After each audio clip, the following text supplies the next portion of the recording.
The hospital never had patients like him. He arrived on a rainy Thursday evening, carried on a gurney by two paramedics who whispered nervously to each other.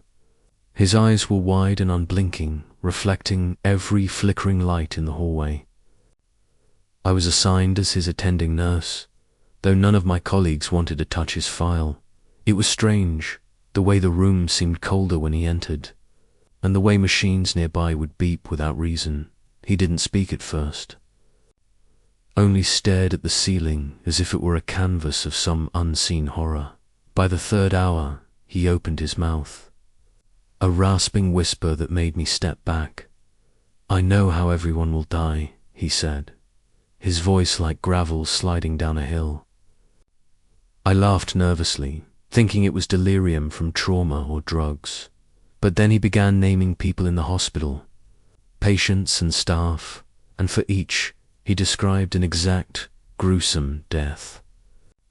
A nurse he had never met would fall down the stairs in room 12. The surgeon on duty would slip on blood in the operating theatre. I told myself it was coincidence, imagination fueled by his eerie stare, yet the precision of his descriptions was terrifying, each detail impossibly exact. By midnight, the first prediction came true. The nurse stumbled in room 12, just as he had said, her scream echoing through the halls. I froze, clutching the clipboard, unable to breathe. The patient looked at me, eyes glinting. "Do you want to know yours?" he asked. I wanted to leave, to escape, but something held me in place. Curiosity wrapped in fear. I nodded, and his lips curved into a sinister smile. "Soon," he whispered, and the lights flickered, leaving only the sound of rain on the A. Windows, asterisk by morning, the hospital staff were in panic. Word of his predictions had spread like a virus, and no one dared enter his room alone. I stayed, documenting everything, my hands trembling as I scribbled his words. He began asking questions about the staff, probing into personal lives, secrets only they knew.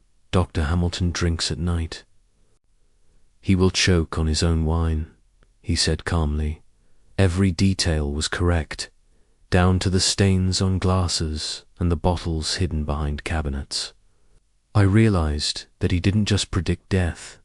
He seemed to see it, and not just deaths, but the precise moment, the exact circumstances, the horrifying methods. I started recording him secretly, thinking I could find a pattern, some rational explanation. Yet the more I watched, the more it felt like watching inevitability itself.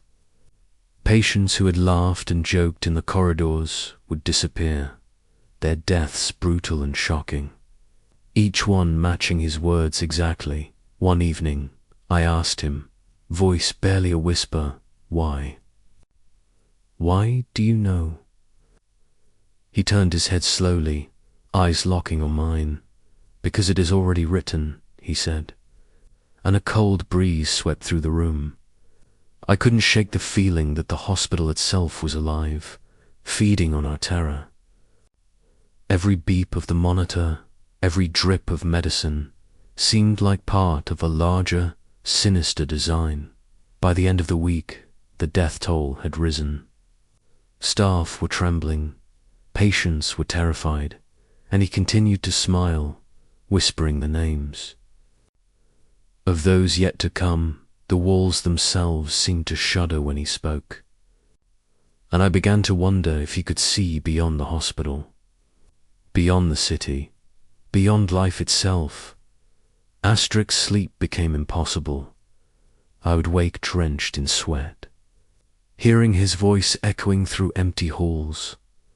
The hospital felt like a tomb, corridors twisting, doors closing on their own. I started seeing shadows, figures moving just out of sight.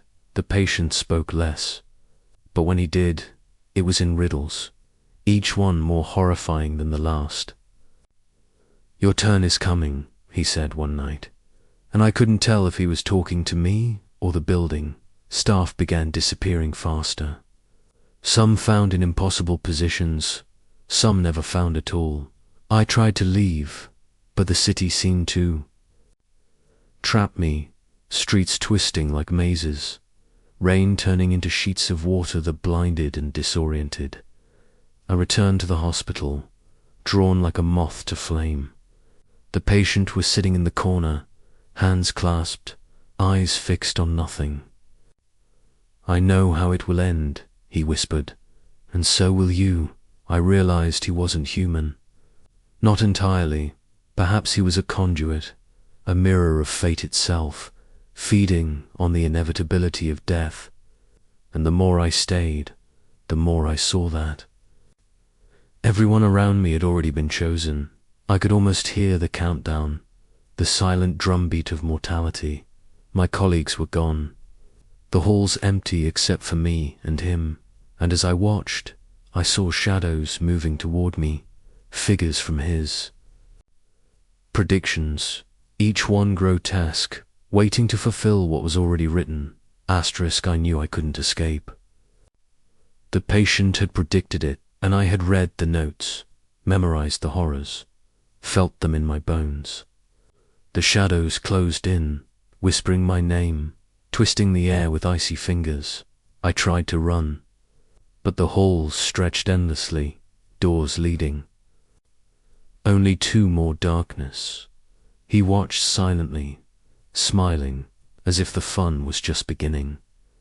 "I warned you," he said, voice calm, almost bored. I stumbled into the room where he had first arrived, and the walls seemed to bleed. Every life he had named, every death he had predicted, was a thread in a tapestry that now trapped me.